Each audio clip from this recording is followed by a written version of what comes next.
નમસ્કાર વિદ્યાર્થી મિત્રો, આપણે 15મું પ્રકરણ ચાલી રહ્યું છે અને એની ચર્ચા કરી રહ્યા હતા. આપણું પર્યાવરણ વિશે આપણે ચર્ચા કરી રહ્યા છીએ. આપણે અને આપણી આજુબાજુનું બધું છે નેચરલ, એની આપણે ચર્ચા કરી રહ્યા છીએ. પર્યાવરણ 4 આવરણનું બનેલું છે, એની ચર્ચા આપણે ગયા લેક્ચરમાં કરી ગયા હતા.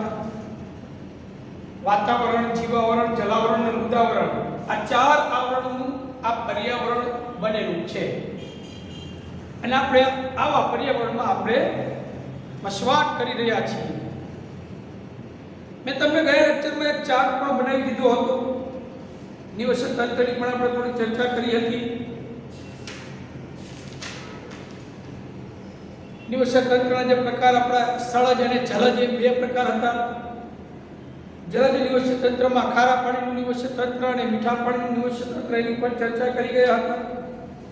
પછી માછલી ઘર, આપણે ઘરે જે માછલી ઘર મિત્રો ભલે 100 પીસ માટે આપણે રાખીએ છીએ. અમુક સારી જગ્યાએ તમે ફરવા જાઓ તો પણ માછલી ઘર, વિશાળ મોટા માછલી ઘર બનાવવામાં આવેલા હોય છે.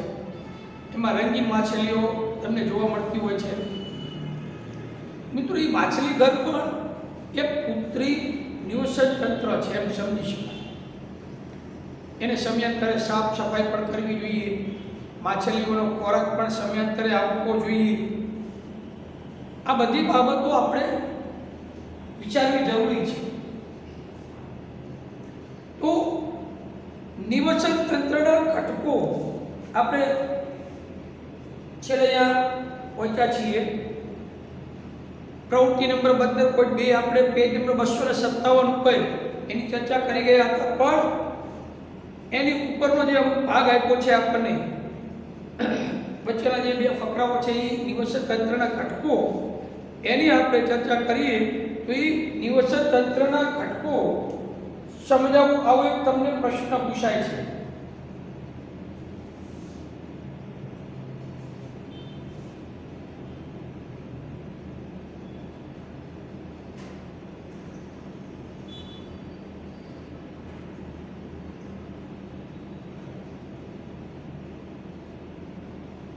નિવસન તંત્રના ઘટકો એના વિશે માહિતી આપો.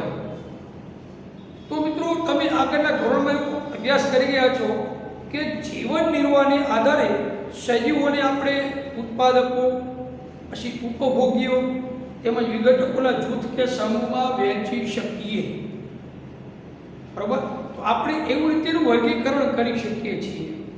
જીવન નિર્વાહ કરતા હોય એવી રીતે દરેક સજીવને જીવન નિર્વાહના આધારે આપણે અમુક જૂથમાં કે અમુક સમૂહમાં એને આપણે વિભાજન કરી શકીએ. જેમ કે ઉત્પાદકો, આ ઉત્પાદકો છે સ્વાવલંબી સજીવો છે જે પોતાનો ખોરાક જાતે તૈયાર કરે છે. સૂર્યપ્રકાશની હાજરીમાં પ્રકાશ સંશ્લેષણની ક્રિયાની મદદથી પોતાનો ખોરાક જાતે તૈયાર કરે છે.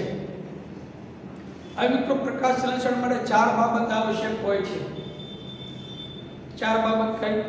તો કે પાણી, કાર્બન ડાયોક્સાઇડ, સૂર્યપ્રકાશ અને ક્લોરોફિલ. આ 4 બાબતો હાજર હોય, 4 ઘટકો હાજર હોય તો મિત્રો પ્રકાશ સંશ્લેષણની ક્રિયા થાય છે.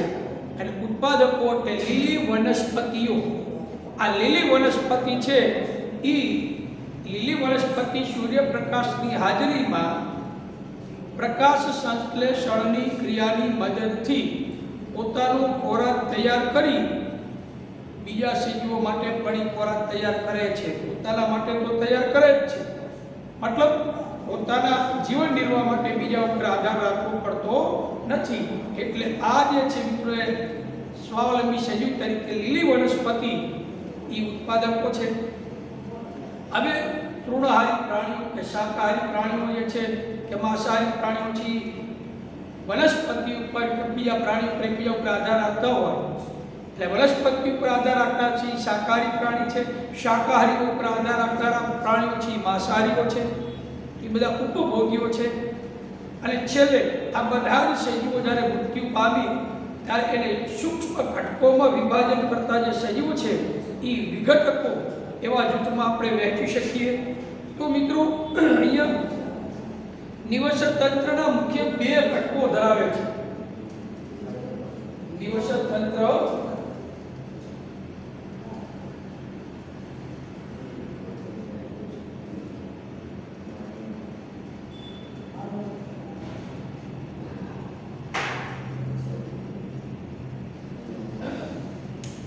બે ઘટકો ધરાવે છે. નિવસન તંત્ર કેટલા ઘટકો ધરાવે છે?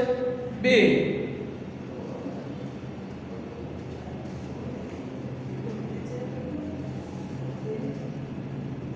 પહેલો ઘટક છે અજૈવિક અને બીજું છે જૈવિક ઘટકો.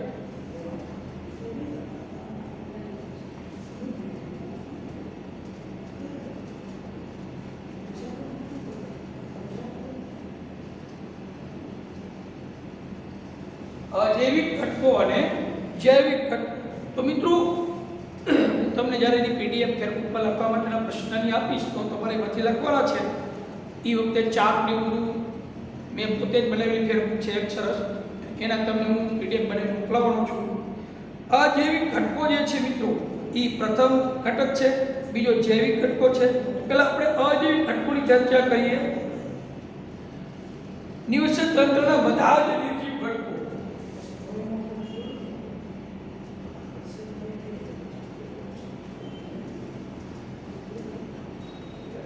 નિવસન તંત્રના બધા જ નિર્જીવ ઘટકો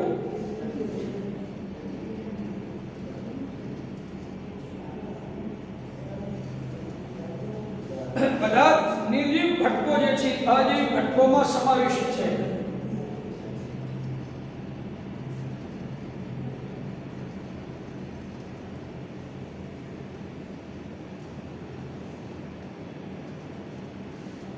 અજૈવિક ઘટકોમાં સમાવિષ્ટ છે, એમાં સમાયેલા છે. ફોર એક્ઝામ્પલ લઈએ તો ખ્યાલ આવે આપણને.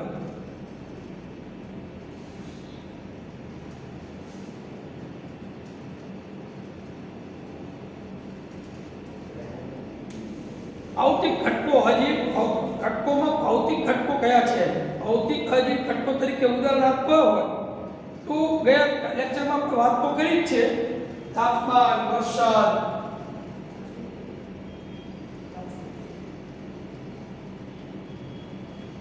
બરાબર, એ બધું લઈ શકાય. ભેજ, પવન, ભૂમિ,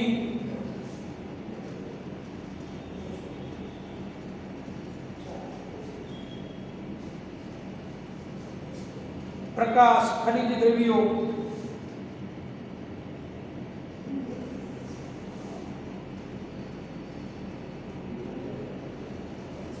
આ બધા અજૈવિક ઘટકો છે જે નિવસન તંત્રમાં મદદરૂપ થાય છે. તો આ બધા દ્રવ્યો વગેરેનો સમાવેશ થાય છે.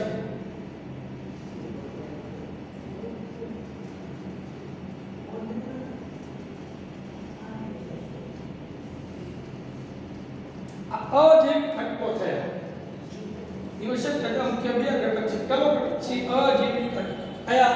પ્રકાશ, પાણી, તાપમાન, ભેજ, પવન, આ બધા જે છે સજીવ માટે ઉપયોગી છે પણ નિર્જીવ છે. ભાઈ નિર્જીવ છે એ બધા અજૈવિક ઘટકો છે. અને બીજો જે પ્રકાર છે જૈવિક ઘટકો.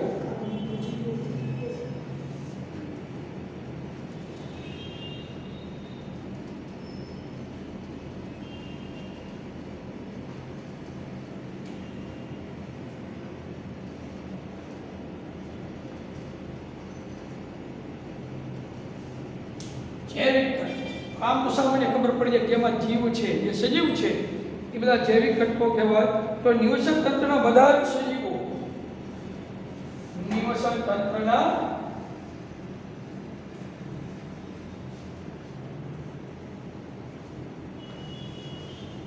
બધા જ સૂક્ષ્મ સજીવો બધા રહી ગયા, બધા જ સજીવો જૈવિક ઘટકોમાં સમાવિષ્ટ છે.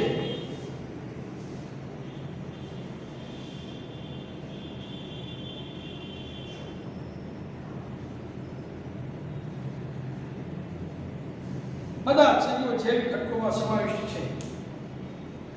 તો અહીંયા આપણે હમણાં વાત કરી જીવન નિર્માણના આધારે એના અમુક સમૂહ અથવા જૂથમાં વહેંચી શકાય છે તો ખોરાકના આધારે પોષણ મેળવવાની પદ્ધતિના આધારે એના પ્રકાર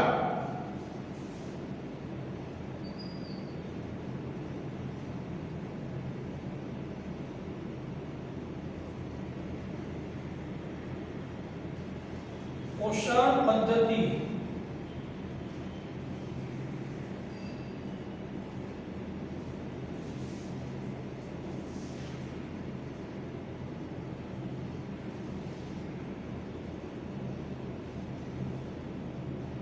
જુદા જુદા સમૂહમાં વહેંચી શકાય છે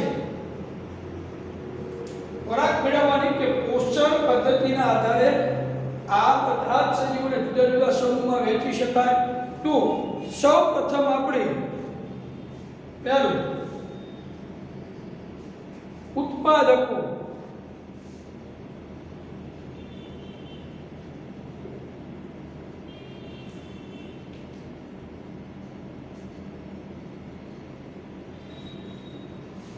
વાત કરી લીલી વનસ્પતિ આ બધા જે ઉત્પાદકો છે એ પર્યાવરણમાં પોષણ સંબંધી રચના થતી હોય છે બધા સજીવોના કારણે તો અહીંયા આ સજીવો છે સૂર્યપ્રકાશ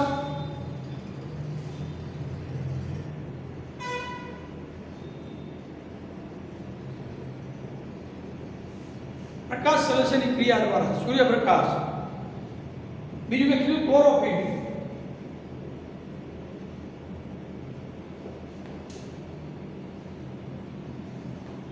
ક્લોરોફિલ તો એ ક્લોરોફિલ જે છે એની હાજરીમાં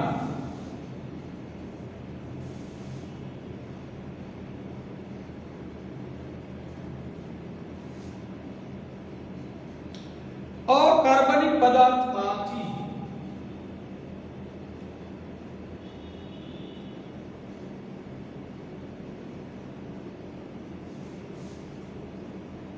વનસ્પતિ પોતાનો ખોરાક જાતે તૈયાર કરે તો એ પાણી કાર્બન ડાયોક્સાઇડ સૂર્યપ્રકાશ અને ક્લોરોફિલની હાજરીમાં અકાર્બનિક પદાર્થમાંથી પાણી અને પ્રકાશ એટલે પાણી અને કાર્બન ડાયોક્સાઇડ એ આવા અકાર્બનિક પદાર્થમાંથી શોષણ કરી તો એ પદાર્થ છે શર્કરા અને સ્ટાર્ચ જેવા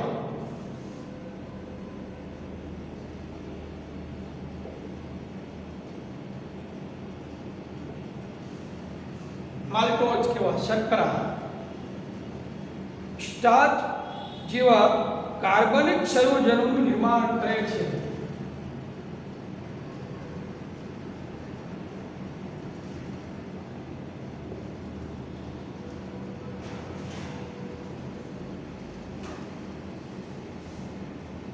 અકાર્બનિક પદાર્થમાંથી કાર્બનિક પદાર્થમાં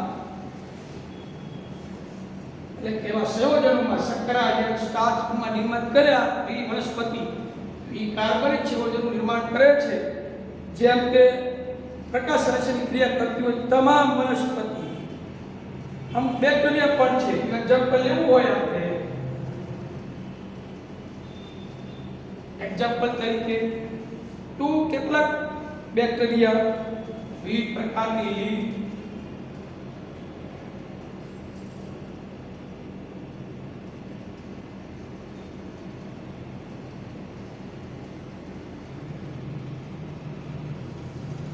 વિવિધ પ્રકારની લીલ છે કારણ લીલ પણ વનસ્પતિ છે મિત્રો અને બધી જ લીલી વનસ્પતિ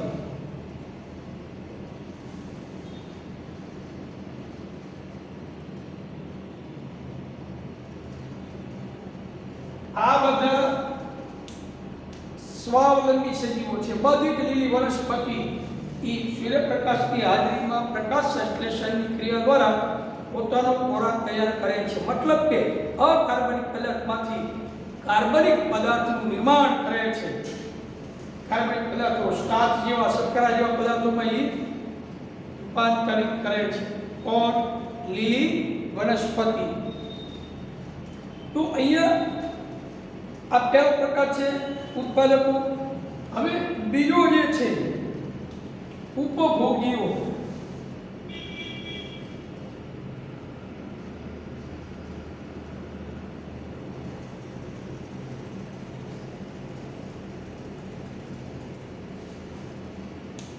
ઉપભોગીઓ એટલે વપરાશ કરતા હોય એવા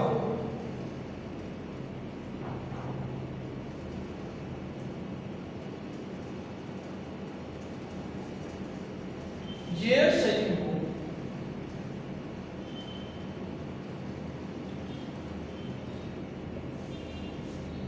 હવે આ લીલી વનસ્પતિ જે ખોરાક બનાવે જે સજીવો ઉત્પાદકો દ્વારા ઉત્પાદિત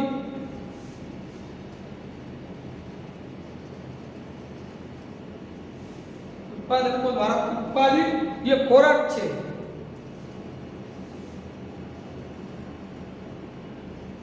એ ખોરાક પર પ્રત્યક્ષ અથવા પરોક્ષ રીતે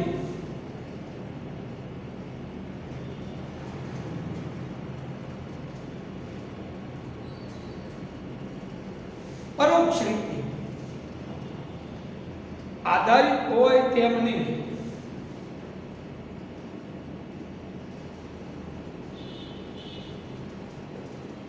ઉપભોગીઓ અથવા બીજું નામ છે એનું ઉપભોક્તાઓ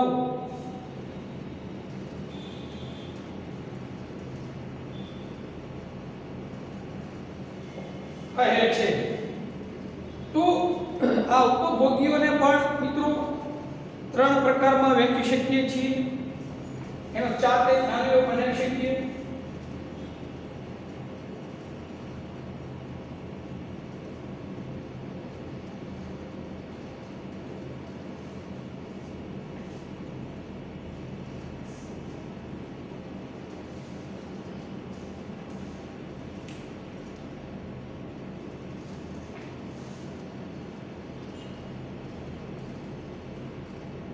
તૃણાહારી,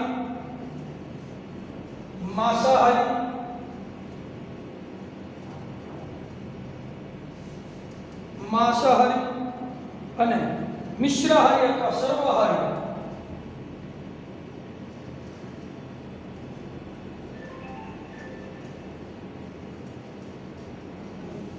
સર્વાહારી સજીવો આ બધા જે તૃણાહારી એટલે શાકાહારી,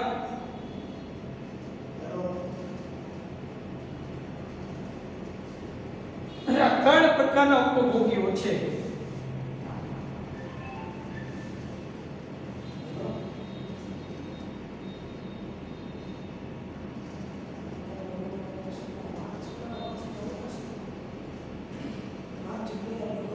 બરાબર, આ ત્રણ મુખ્ય પ્રકાર આવા છે. હવે શીતફલાને જુઓ કે આપણે તૃણાહારી એટલે કેવા, તો કે જે ઘાસ કે વનસ્પતિ ખોરાક તરીકે ઉપયોગ કરતા હોય એવા સજીવો છે, તૃણાહારી સજીવો છે. માંસાહારી એટલે જે સજીવો ખોરાકમાં તૃણાહારી સજીવોનો ઉપયોગ કરતા હોય. બે પ્રકારના માંસાહારી હોય.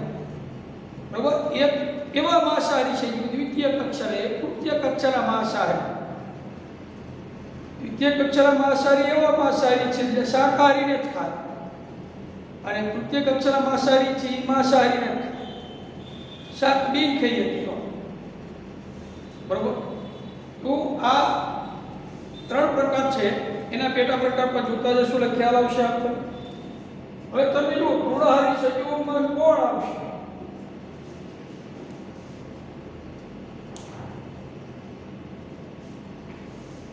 લીલી વનસ્પતિનો ખોરાક તરીકે ઉપયોગ કરે છે, જેમ કે ગાય,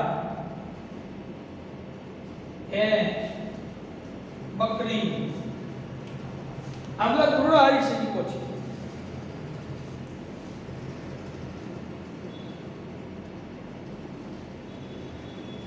માંસાહારી બે પ્રકારના લઈએ. એક દ્વિતીય કક્ષાના,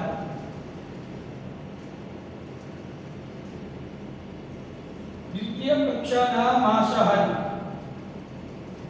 અને એક તૃતીય કક્ષાના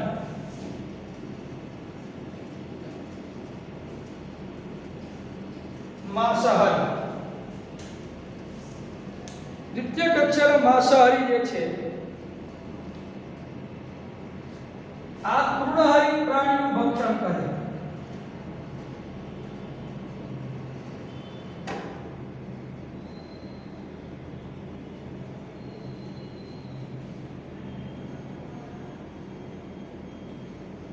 બરાબર, દ્વિતીય કક્ષાના એવા માંસાહારી છે જે શાકાહારીને જ ખાય, અને તૃતીય કક્ષાના માંસાહારી છે ઉચ્ચ કક્ષાના ઉપભોક્તાઓ કહેવાય. તેઓ અન્ય માંસાહારી પ્રાણીઓ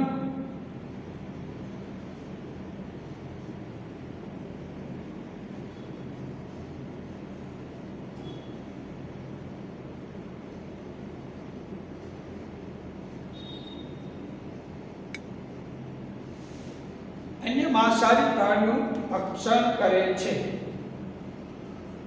આ બે છે માંસાહારી તે મિત્રો, પણ આ એવા માંસાહારી જે વેજીટેરિયન ને ખાય, આ એવા માંસાહારી જે નોન વેજીટેરિયન ને ખાય. બરાબર? એટલે એક પ્રકારની આ શુક્લ આપણે જોશું લઈને વધારે ખ્યાલ વિસ્તૃતથી લેવાના છીએ. હવે અહીંયા આ ત્રણ જે પ્રકાર આપણે જોયા, એક ચોથો પ્રકાર એવો છે, ચોથો પ્રકાર પરોપજીવી. પરોપજીવીઓ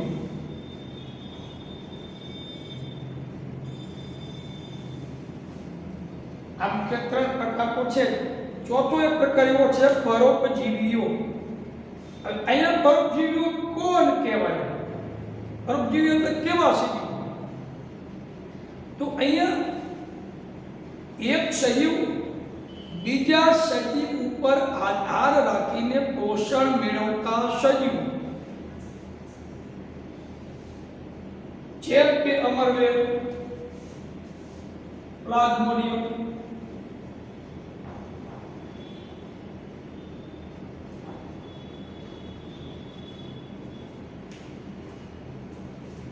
કરમિયા, એકૃતુમી,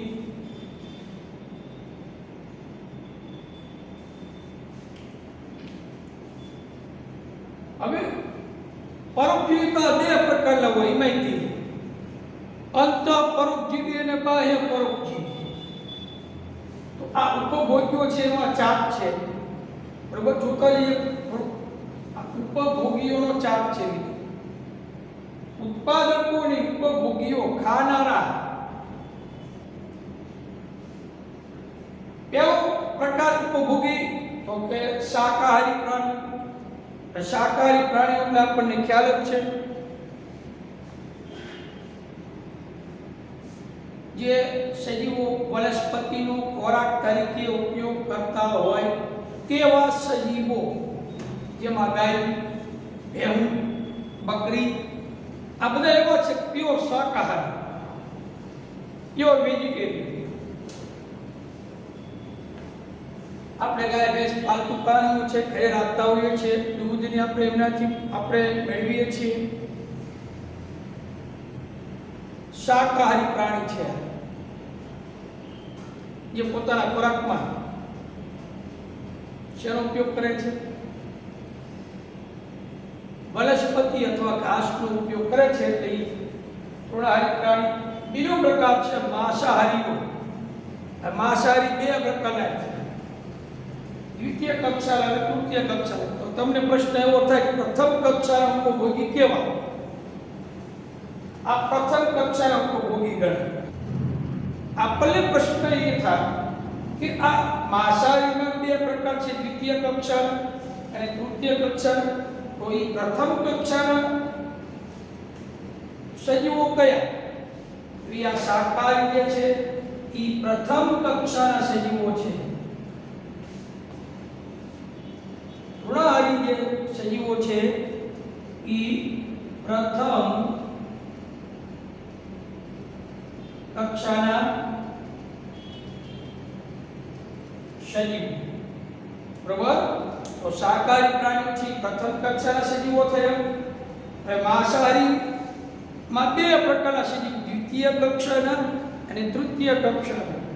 દ્વિતીય કક્ષાના માંસાહારી અને તૃતીય કક્ષાના માંસાહારી બે કહેવાય તો માંસાહારી. પણ એક માંસાહારી એવા છે જે આ દ્વિતીય કક્ષાના, જે ફક્ત તૃણાહારી પ્રાણીઓનું ભક્ષણ કરે. બરોબર? તૃણાહારી પ્રાણીઓનો ખોરાક તરીકે ઉપયોગ કરે.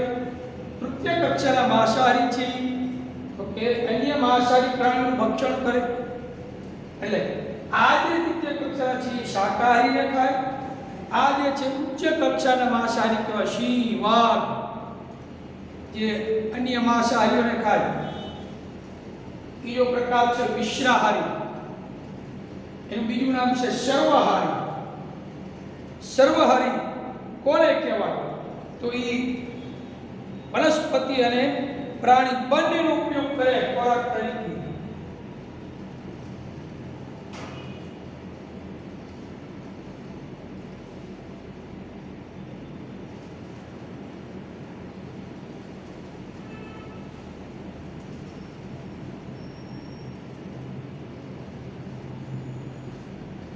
સર્વહારી છે વનસ્પતિનો ખોરાક તરીકે ઉપયોગ કરે, પ્રાણીઓનો ઉપયોગ કરે. એવા સજીવોનું ઉદાહરણ તો કે આપણે માણસ, મનુષ્ય જે છે મિશ્રાહારી છે. મનુષ્ય અને વંદો, મનુષ્ય પછી વંદો આ બધા એવા છે જે શાકાહારી કે માંસાહારી બે ચાલે, અને કે મિશ્રાહારી સર્વહારી જે વનસ્પતિનો ખોરાક તરીકે ઉપયોગ કરી શકે છે અને પ્રાણીઓનો પણ ખોરાક તરીકે ઉપયોગ કરી શકે છે. એટલે એવા સજીવો છે મિશ્રાહારી છે. અને ચોથો પ્રકાર પરોપજીવી. એમાં બે પ્રકારના પરોપજીવી હોય છે, એક અંતઃપરોપજીવી અને બાહ્ય પરોપજીવી. અંતઃપરોપજીવી એટલે એક સજીવ બીજા સજીવ શરીરની અંદર રહીને પોષણ મેળવતા સજીવોને અંતઃપરોપજીવી કહે છે. બીજું બાહ્ય પરોપજીવી, તો કે એક સજીવ બીજા સજીવ શરીરની બહાર રહીને પોષણ મેળવતા સજીવ એટલે બાહ્ય પરોપજીવી કહેવાય. ફોર એક્ઝામ્પલ, આપણા શરીરમાં કરમિયા હોય, બરોબર, કરમિયા એ અંતઃપરોપજીવી છે. પછી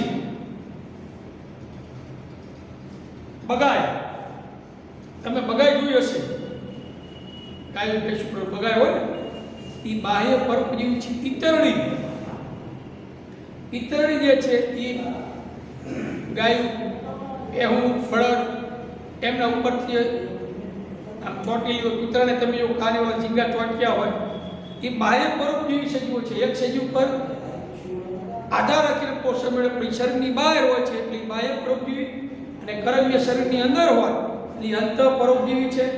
એ સિવાય અમારે ભાગ પડ્યું કે પૃથ્વી આ બધા આપણે પરોપજીવીઓ છે, બરોબર. આવી રીતે આ ઉપભોગીઓ 1, 2, 3, 4 ભાગ આપણે પાડી શકીએ છીએ.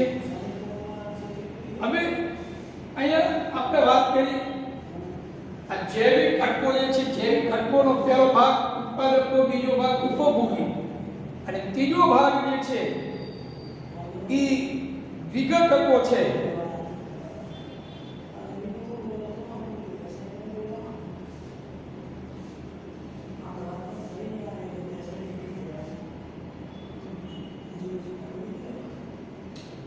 આટલો સ્ક્રીનશોટ પાડી લો એટલે પછી આગળ લઈ લો.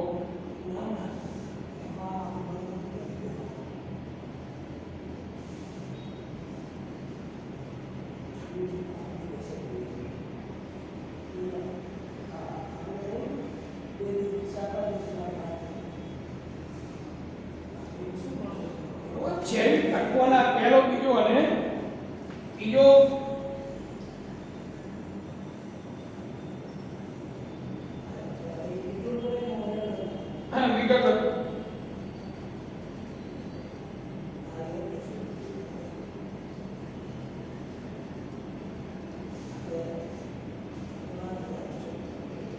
વિઘટકો શું કરે? કોઈ પણ પ્રાણી મૃત્યુ પામી, તમે જોજો એ 10-15 આમ રોડ પર કોઈ કૂતરું અડફેટે આવ્યું હોય, મૃત્યુ પામ્યું હોય, તો એ 15-20 દિવસ કે મહિના સુધી તમે જોશો એની બોડી ધીમે ધીમે ક્ષીણ થતી જાય. એક સમય એવો કે એનો કોઈ અવશેષ તમને એ જગ્યા ઉપર પછી જોવા મળશે નહીં. મતલબ એ ક્યાં ગયા? એ અવશેષો શું થયું? તો કે વિઘટકો દ્વારા એનું વિઘટન થઈ ગયું. વિઘટકો દ્વારા એનું સંપૂર્ણ વિઘટન થઈ ગયું. એટલે જટિલ કાર્બનિક પદાર્થોનું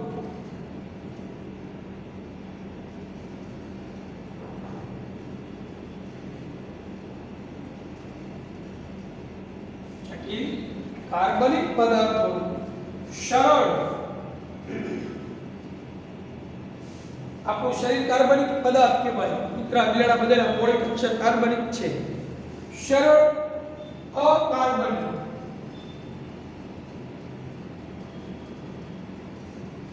સરળ અકાર્બનિક પદાર્થોમાં વિઘટન કરતા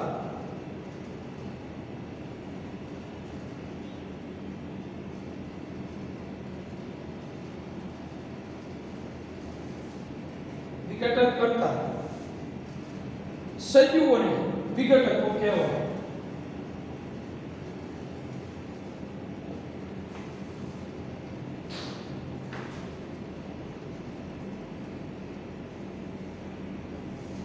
કયા છે ને એક્ઝામ્પલ પણ લઈ શકીએ આપણે.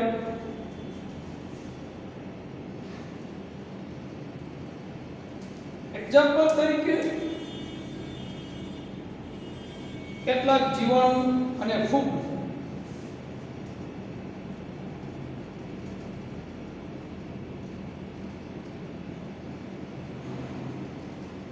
જીવાણુ એટલે બેક્ટેરિયા અને ફૂગ મૃત જૈવ અવશેષો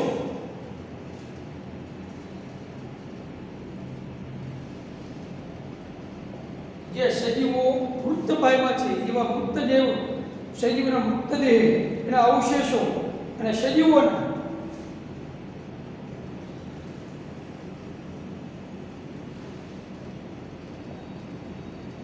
સજીવોના જે અમુક ઉત્સર્ગ દ્રવ્યો એ સજીવોના ઉત્સર્ગ દ્રવ્યોનું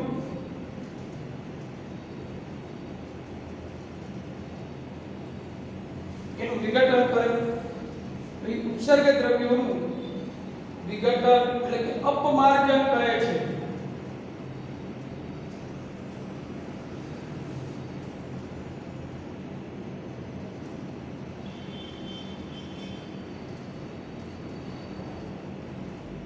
અપમાર્જન એટલે વિઘટન.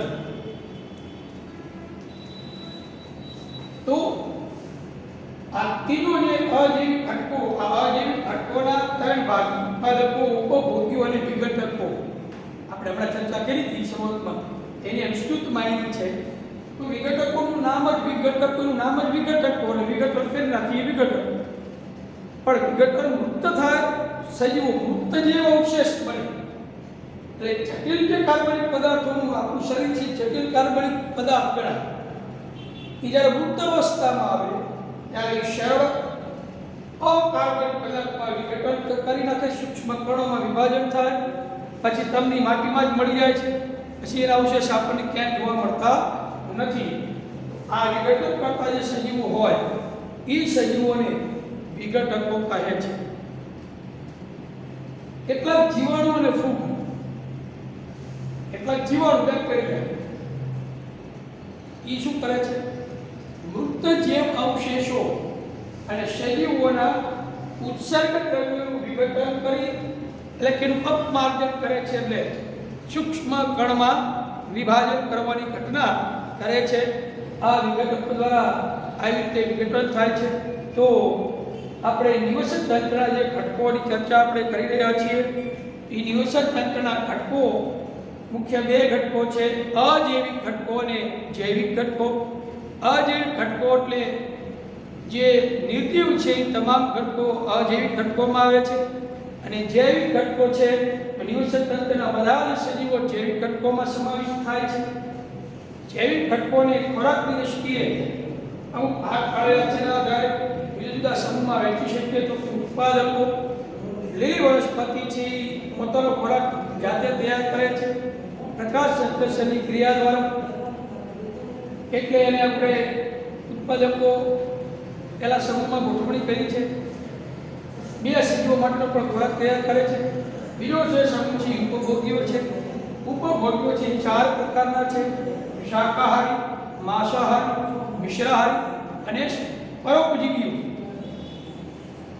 અને ત્રીજો ભાગ છે વિઘટકો. એની ચર્ચા આપણે અત્યારે કરી ગયા. જે સજીવો મૃત જેવ અવશેષોનું વિઘટન કરી એટલે કે સરળ કાર્બનિક પદાર્થોમાંથી અકાર્બનિક પદાર્થમાં એ વિઘટન કરે છે.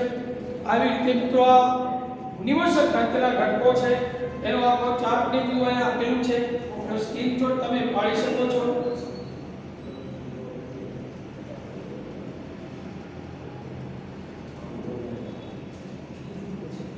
હવે આગળ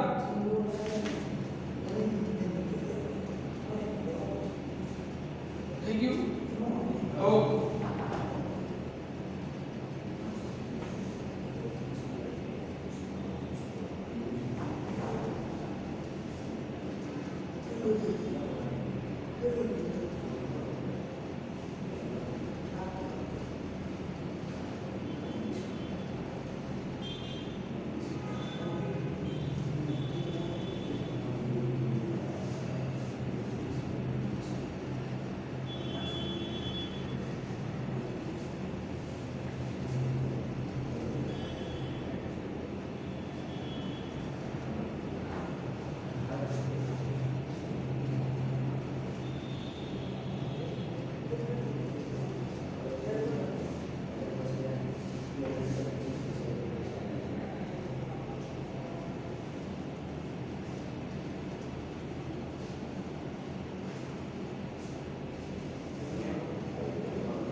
હવે પેજ નંબર 258 ઉપર તમે જોઈ શકો છો આહાર શૃંખલા અને પોષક સ્તર.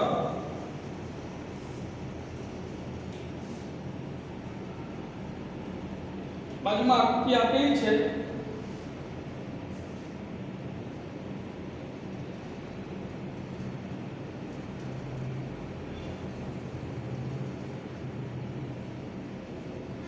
આહાર શૃંખલા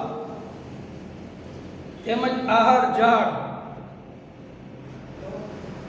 આહાર ઝાડની આપણે પછી ચર્ચા કરી, પહેલા આહાર શૃંખલા જોઈ લઈએ, અથવા એને પોષણ શૃંખલા તેમજ પોષણ ઝાડ કહી શકાય.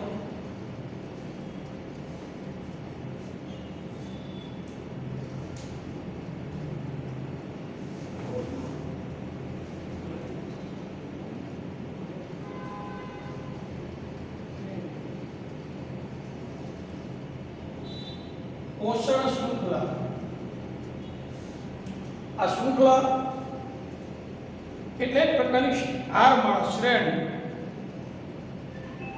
તમે પ્રવૃત્તિ 15.2 માં આપણે સજીવોની એક શૃંખલા બનાવી હતી, જેમાં એક સજીવ બીજા સજીવનો આહાર તરીકે ઉપયોગ કરે છે. વિવિધ જૈવિક સ્તરો પર ભાગ લેનારા સજીવોની આ શૃંખલા આહાર શૃંખલાનું નિર્માણ કરે છે. બાજુમાં એક આકૃતિ આપી છે, પેજ નંબર 258 ઉપર તમે જોઈ શકો છો. જંગલમાં, તૃણભૂમિમાં અને ખાબોચિયામાં કુદરતમાં આહાર શૃંખલા એવું આપેલું છે, બરોબર. આહાર શૃંખલા પ્રત્યેક ચરણ કે તબક્કો કે કડી કે પોષક સ્તર બનાવે છે. સ્વયં કોષી અથવા ઉત્પાદકો પ્રથમ પોષક સ્તર બનાવે છે અને સૌર ઉર્જાની સ્થાપના કરી ને તેને વિષમકોષીઓ અથવા ઉપભોગીઓ માટે પ્રાપ્ય બનાવે છે. શાકાહારી અથવા પ્રાથમિક ઉપભોગીઓ દ્વિતીય પોષક સ્તર બનાવે છે. નાના માંસાહારીઓ અથવા દ્વિતીય ઉપભોગીઓ તૃતીય પોષક સ્તર બનાવે છે અને મોટા માંસાહારીઓ અથવા તૃતીય ઉપભોગીઓ ચોથા પોષક સ્તરનું નિર્માણ કરે છે. આવી રીતે આ પોષક સ્તરોનું નિર્માણ થાય છે. તો અહીંયા એના માટે બાજુમાં એક પિરામિડ આપેલો છે. આકૃતિ પોષક સ્તરની એક આકૃતિ આપેલી છે, તમે જોઈ શકો છો. પછી વાઘ, હરણ, વનસ્પતિ એવી એક આકૃતિ છે. પછી સમડી અથવા ગીધ છે, સાપ, દેડકો, ઇતિ ઘોડો વનસ્પતિ, પછી બગડો છે, માછલી, વીછી જેવી રચના વનસ્પતિ. આવી A અને B અને C આ ત્રણ રચના આપી છે. ખાબોચિયાની, પેલી જંગલની અને બીજી તૃણભૂમિની, આવી ત્રણે ત્રણ આહાર શૃંખલા આપેલી છે. ચલો, અહીંયા નિવસન તંત્રના જે સજીવો છે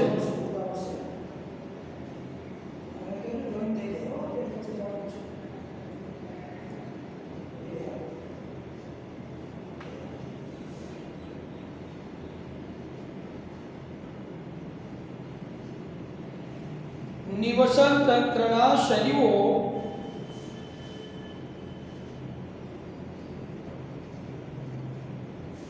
તેમની ખોરાક જરૂરિયાત માટે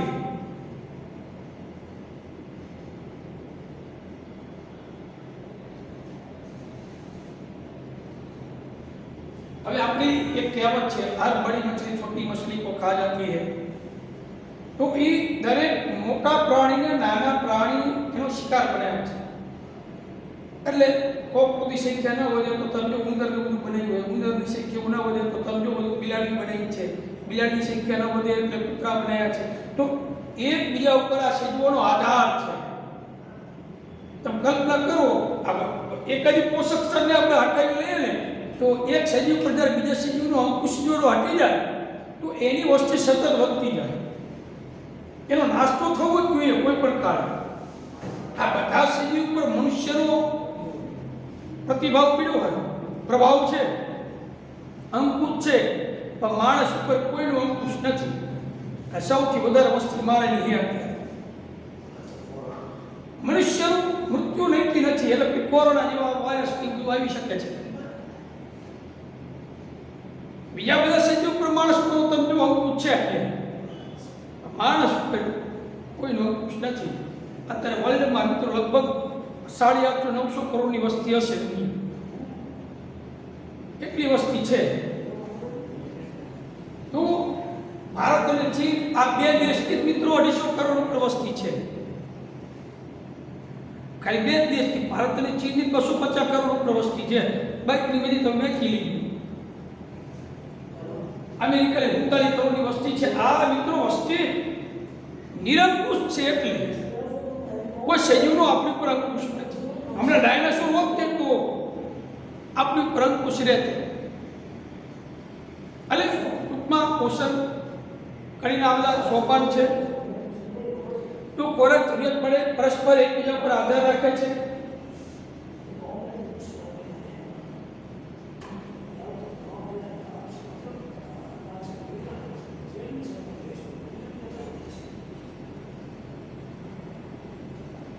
આધાર રાખે છે।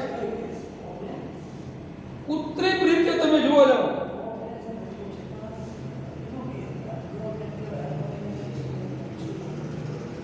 કૃત્રિમ રીતે પણ આપણે જોવા જઈએ તો આમ તો મનુષ્ય દ્વારા સજીવનો કોઈ આધાર નથી, પણ આપણે મનુષ્ય સરવાળી છે। આ તો નેચરલ આખી રચના છે, ક્રમિક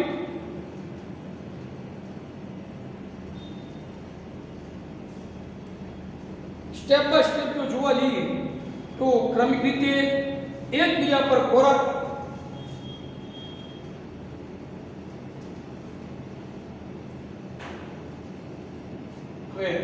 એકબીજા પર ખોરાક આધારિત સજીવો જે છે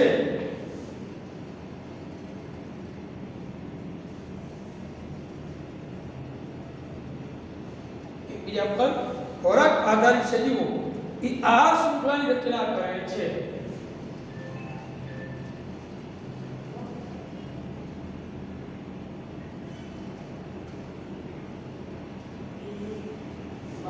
શેની રચના કરે છે? આહાર શૃંખલાની રચના કરે છે। આહાર શૃંખલા વિવિધ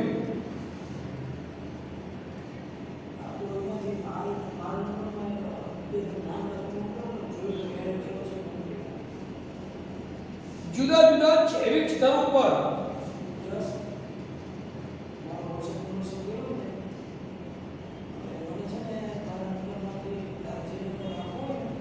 ભાગ લેનારા સજીવોની શૃંખલા છે।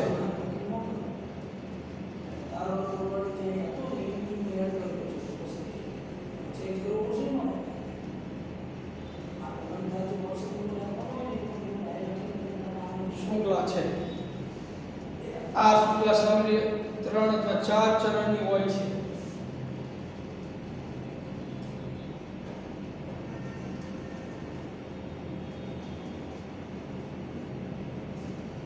કા 3 પગલા હોય કા 4 પગલા હોય, 3 ચરણ.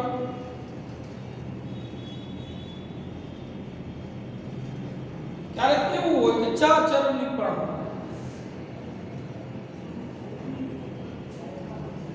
ચરણ એટલે તબક્કા. ચરણ એટલે શું? ક્યાંક 3 તબક્કામાં હોય, ક્યાંક 4 તબક્કામાં હોય છે. તો તમે આકૃતિ જોઈ શકો છો, બરોબર?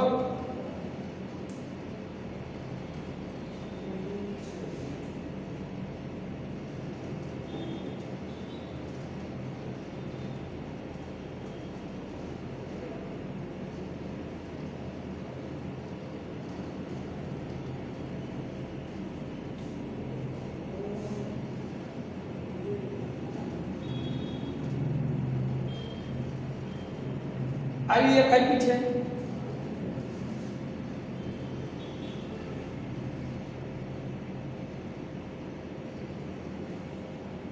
શા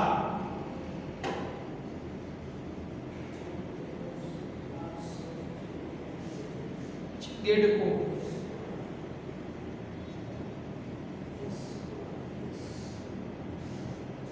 પછી તીતી ઘોડો,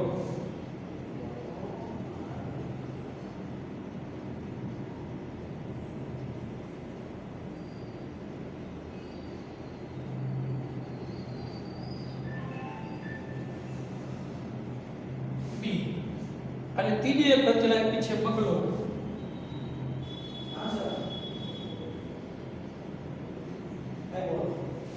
માછલી,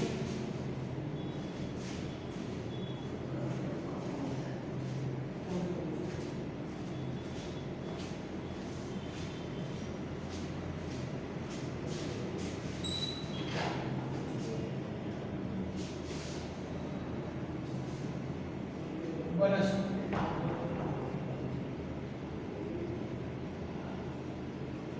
આવી આહાર શૃંખલા આપેલી છે.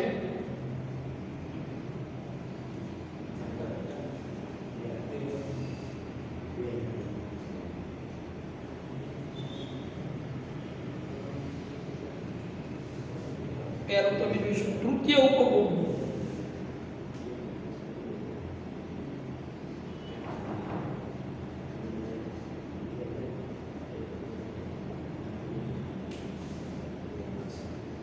પછી એનાથી નીચે દ્વિતીય ઉપભોગ.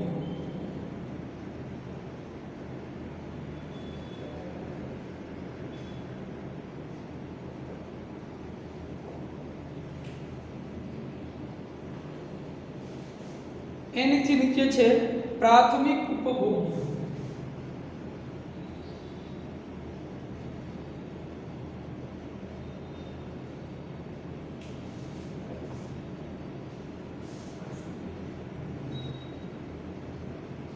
ઉત્પાદક.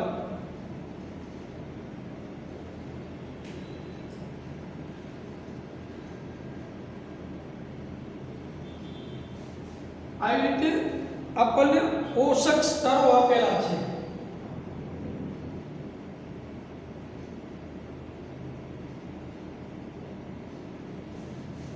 બરાબર? જો આ ઉત્પાદકો એટલે વનસ્પતિ, પ્રાથમિક ઉપભોગ્ય, પ્રાથમિક ઉપભોગી, દ્વિતીય ઉપભોગ્ય, દ્વિતીય ઉપભોગ્ય, તૃતીય ઉપભોગ્ય, ઉચ્ચ કક્ષાના ઉપભોગ્ય. આવી રીતે આ આહાર શૃંખલા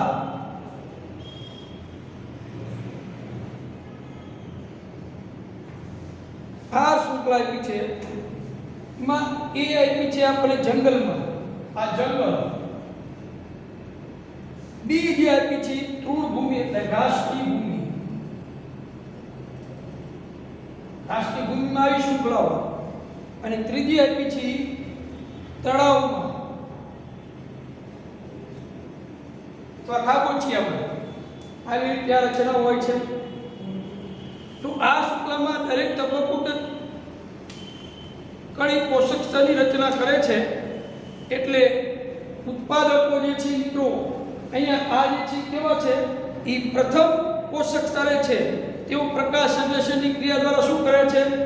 સૌર ઉર્જાનું શોષણ કરી તેનું ખોરાક સ્વરૂપે રાસાયણિક ઉર્જામાં એ સ્થાયીકરણ કરે છે. પછી આ ઉત્પાદકો છે પ્રથમ પોષક સ્તર બનાવે છે.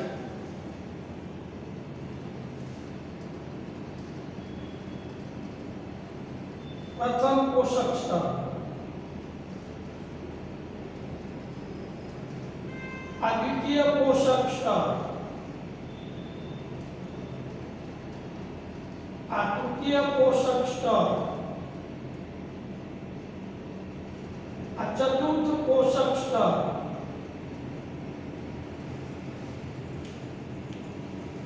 લીલી વનસ્પતિ પ્રથમ પોષક સ્તર ગણાય. ઉપભોગ્યો છે એટલે કે વિષમપોષીઓ ખોરાક સ્વરૂપે અન્ય સજીવમાંથી ઉર્જા મેળવે છે. તો અહીંયા પ્રાથમિક ઉપભોગ્યો છે તૃણાહારી પ્રાણીઓ દ્વિતીય પોષક સ્તર બનાવે, એ પ્રથમ પોષક સ્તર ઉપર આધાર રાખે.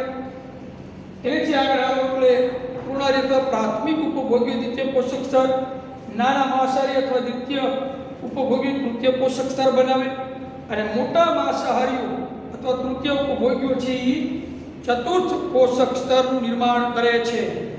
તો આ દ્વિતીય ઉપભોગ્યો છે એ તૃતીય પોષક સ્તર બનાવે, તૃતીય ઉપભોગ્યો છે એ ચતુર્થ પોષક સ્તરનું નિર્માણ કરે છે. આવી રીતે આપણે સમજાવી શકીએ છીએ. તો આપણે જાણીએ છીએ કે જે ખોરાક આપણે ખાઈએ છીએ એ આપણા માટે ઉર્જા સ્ત્રોતનું કાર્ય કરે છે અને વિવિધ કાર્યો માટે ઉર્જા આપે છે આ પર્યાવરણના. તો મિત્રો એ આપણે ઉર્જાનો જે ટોપિક છે એ આપણે હવે પછીના પ્રકરણમાં લઈશું. નમસ્કાર. સ્ક્રીનશોટ પાડી લીધો.